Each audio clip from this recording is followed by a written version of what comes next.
have a very special guest today, Trisha Wright. Welcome to the show. Thank you. I am a mom. I'm a wife. I'm a recent graduate from the master's program at the University of Arkansas. I work for Layton Construction as a project engineer. I have two sons, and they're both married, and I have two granddaughters and two grandchildren on the way. And I spend any free time I have with my family. Can you talk about the role that you currently have now? Yes. As a project engineer for a construction company, I'm responsible for knowing the plans and the drawings, maintaining relationships with our owner and with our subcontractors. What initially drew you into the construction industry? That's a really good question. I got a temp job for a gravel pit when my husband and I were first married. And I really enjoyed that. It was interesting. I was a weighman. So I weighed the trucks as they came in and out. And then I moved on to work for a mid-size general contractor in Utah as a secretary. I've also worked for an architect and for an owner's rep. And I just really love the industry. We take a dirty, muddy field and we turn it into something amazing. We turn it into, to quote Layton Construction, the places where we live, work, and play. And it's an amazing process, and I love it. What were some of the other roles that you have served during your career journey? I was mostly a secretary. I was a secretary for the architect, and then I was a secretary for the owner. In the job I had prior to coming to Layton Construction, they hired me for administrative work, and then they didn't really need that, and they sent me out to the projects and had me act as an assistant superintendent. I found myself one morning, we were doing a tenant improvement project. As part of that, they were turning those big metal containers into office space. I found myself on top of two of them, cleaning the top off, and I thought, if I slip, I'm dead. The safety wasn't a big thing for that company. And so I went home and I started looking for something different, and I found Layton Construction. I was a project assistant, contracts, issuing and receiving contracts, paying subcontractors, making sure they had the proper documentation to receive their payments. That's what I did for them. I think that is great, particularly the whole concept of you take dirt and make it into something great. When you did your introduction, the first thing that you talked about was that you're a mom. So I take it that family is really important to you. It is. They are the light of my life. I had a great opportunity. I spent 10 years at home with my boys. They became friends when they got older, and now they're some of my biggest cheerleaders. Them and my husband. Just between the three of them, I feel like I can do anything. Wow, that is wonderful. So what was it that made you decide to take that 10-year break? Because I'm assuming you were working in construction and now you're like, wait a minute, I need to invest some time here with the family. My oldest son is my adrenaline child. And we came home from work one day and had discovered we had to take him to his bus driver's house to apologize. I don't even know the full story. I just know he'd been acting enough that it required an apology. I looked at my husband and I said, we are at a point where we can influence how they grow up, or they're going to spend their life in daycare. And they're going to have that choice. And their daycare provider was an amazing woman. She was the one who said, you need to take him to the bus drivers and he needs to apologize. So 2 days later, I turned in my notice and I came home, and we went without a lot of things while they were young to have that. And I'm okay with that. I don't think they really missed out on a lot. They spent their time outside. They had friends. The oldest went into the military and jumped out of planes. We have a really tight relationship, and that is very important to me. Somebody's got to take care of me when I'm old. How did that decision help shape the rest of your career or help shape the rest of your journey? I think it gave me balance about what's really important. It's easy in construction to work a 60-hour week and then not realize who you're living with. To come home and be like, I don't know you. And so it focused who I am on them and on my family more than I think it would have if I had stayed and continued. Okay. So what prompted you to go back into the workforce? So you took this time off and now you're going back. Well, I started to get bored when the boys were in high school. I didn't feel like they really needed me at home all the time. And I started thinking about going back to school, but I was in my early 40s, kind of thought it was too late. And then we needed to bulk up the finances for retirement. And so I went back to work after they both graduated from high school. And I bounced around to a couple of TI companies, and then I got on with Leighton Construction. And I really enjoyed what I was doing, but I always felt like I could do what the project managers were doing. But I knew I needed a degree. But I still in my head you're too old. If by the time you graduate, what's the point? So Well, what helped you get over that initial resistance to going back and getting your degree? I had a superintendent who went to our vice president. We were building what was at the time the largest correctional facility under construction in the United States. And I was the lead project assistant. And our general superintendent went to the vice president over the project and said, why can't we make her a project engineer? And so when I heard that, I knew I had to have a degree to do that. I called my husband on the way to work and I said, if I go back to school, will you support that? And it was an unequivocal yes. There wasn't even a question. And so off we went.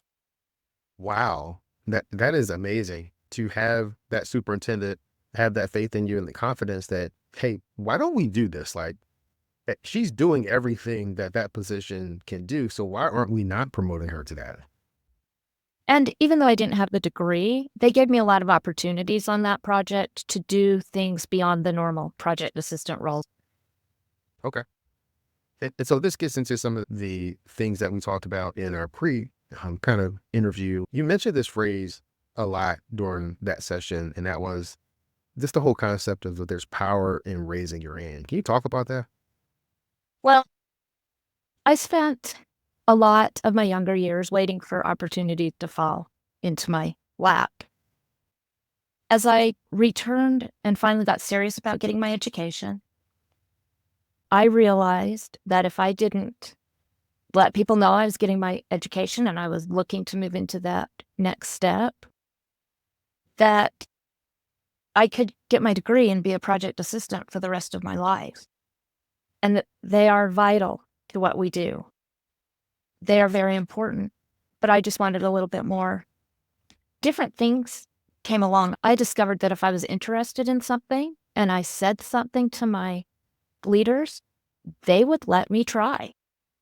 Or if there was something going on at the company, we have a women's resource group that started during those education years and they needed volunteers. And so I raised my hand and now I get to do things that I had not anticipated were options. And so I just think it's really important to say, hey, I'm interested in that. And that's how those opportunities come. And sometimes it's just saying it out into the universe that those opportunities come. But Just saying it out loud that this is what you want to do, setting your intention, but also taking the steps to prepare on your end. Yep, there's a lot Having of preparation. having the courage to say this is what I want. And I think that's a big one. Some people that may be listening to this episode may not think that they can do something, but there is courage in just saying this is what I want. Faith plays a very important role in what I do and in my life. And sometimes there are blessings out there for us that are ours for asking. And if we don't ask, they may still come, but there is power in asking for those blessings, for those opportunities. There's power in asking, power in raising your hand, power in saying what it is that you want. Yes. So you've recently finished your master's degree. Yes. Congratulations. That is awesome. So we've been talking about this journey of you going back to school. You got your bachelor's degree and then you continued on to get a master's degree? I wanted the opportunity later, if in retirement, if I was bored, to be able to teach at an online school. And so I knew that the one I'm interested in requires a master's. And I also wanted a little bit more construction-oriented education. My bachelor's is a business degree. I wanted more construction-oriented education. And so I went and completed a master's degree through the University of Arkansas in their construction management program. One theme that comes through in our conversations is that you're pretty forward looking. So if there's something that you think you want to accomplish or want to achieve in the future, you start taking steps very early on to help pave the way for that. I try. I at least let the idea percolate for a while. And then, it's really easy to get interested in 1,000 different things, Yes. but you can't really master all of them. There's just only 24 hours in the day. If they continue to be things that interest me, then I move forward on them. What other challenges are you looking to take on in the near future? That's a good question. With right now, my challenge is to really know the job that I have and to take that and move to the next level as a project manager. I'm hoping that with a more focused approach, being more focused on my job and what I'm supposed to know there will help me make that jump Okay. in the next couple of years. Have you identified any knowledge gaps that you currently have within your current job? There's a couple, knowing the drawings better and and discovering a process for knowing the drawings, and then knowing the money side of project management, that's a big deal. And I haven't been as exposed to that as the drawings and the RFIs and the proposal requests and managing all the documents. I'm imagining a future where you're somewhere in the office and you're raising your hand. For those of you that don't see the video, I'm raising her hand saying, "Hey, can I get a little bit more exposure to these things, or can I help out on that? Because I really want to grow in that area." You really don't need to imagine it. Those things are already happening and have been happening for the last couple of years. One of the biggest benefits I found from being on this big project, we had an 80-person management team and was building relationships with project managers and superintendents and knowing that I can pick up the phone and call these guys and they'll say, "All right, come on down. I've got time for you. Come on down. We'll go over it." And so that has been, knowing that is a blessing, but it just emphasizes the importance of building relationships with the people you work with, because they know things I don't know. I know things they don't know. And together we take that and move forward and build each other up. Yeah, I think it's really beautiful because if you don't make the phone call, if you don't reach out, then you never give them the opportunity to be able to impart any knowledge. You assume that they're too busy or that this information that you're requesting is beneath them and whatever the stories that we tell ourselves. If you allow yourself to run with that story, then you miss out on the opportunity to build depth in relationships, to give others an opportunity to pour into you, but you also miss out on the opportunity for you to pour into them. Exactly. we all have something to share and to give. And what I've found is when I say to someone, I don't know what that is, it gives them an opportunity to share their knowledge. Almost everyone wants that opportunity. They want to be seen and they want to be known. And when you are humble and say, hey, I don't know what this means, and you let them give you that information, then they feel valued and you both win. Sometimes in a meeting, you have to ask a question because you think everybody knows something. Somebody afterwards usually comes up and goes, I'm glad you asked that question. I didn't know what it meant either. Your story is really inspiring. So if you're talking to someone who has taken a career break, right? They've taken some time off to spend time with the family or for whatever the reason is, what words of encouragement would you have for them? I would say that I've learned it is never too late to go after your dreams. And education was always a dream of mine. Graduating was always a dream. I can remember watching, when the boys were in school, watching the Brigham Young University commencement exercises on TV every spring and just being filled with envy because I wanted that so badly. And so when I had the opportunity to go and get my degree, when I finally said, this is what we're going to do, and I'm going to do it, the day I got to walk across the stage was huge for me. That was a big deal. And I'm looking forward to doing it again in May. When I walked the first time, I had one son in Arkansas. I had one son and my husband were in Texas.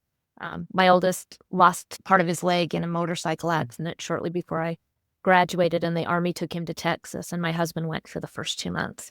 Okay. So my parents were there, and that was really important, but I'm excited to go and have my husband be with me the next time.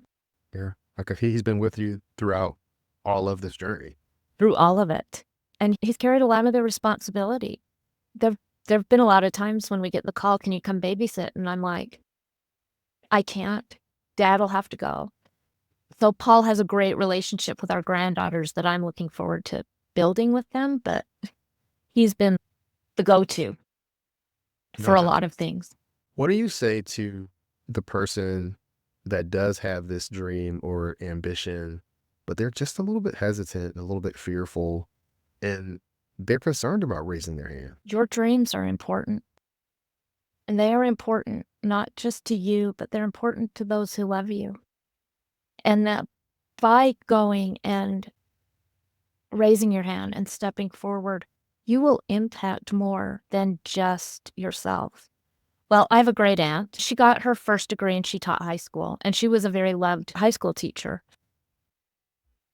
And when it looked like she was not going to marry, she decided to go get her law degree. And this was in the 50s, 60s, somewhere in there. So not many women did that during that time, but she did. She went out and did it. And that has been an inspiration to me. And so my hope is that somewhere down the line, someone looks and says, well, Trish did that, so I can do it too. Trish did it, so you can do it too. Trisha, I just want to thank you for taking the time to share parts of your story. I think it's really inspiring, and I believe that our audience will get a lot from it. Do you have any parting comments, any parting words? I would just say take opportunities that are presented. I wasn't sure about doing this podcast, but within about 3 weeks, between you and 2 other people, they said you need to tell people your story. And I thought, okay, that's a sign and you need to do it. And so take that opportunity. You don't know who out in the wider world who needs to hear. I love it. I thank you so much again for taking the time for this interview. If folks want to reach out to you, to get in contact with you, what would be the best way for them to do that? I think through LinkedIn. It's just Trisha Reich. We'll put a link to your Okay. profile in your show notes. So folks, if you want to get in contact with Trisha, want to tell her how inspiring her story was, definitely reach out to her on LinkedIn. Trisha, do you have any questions for me? Yeah, do you know how to make time? Do I know how to make time?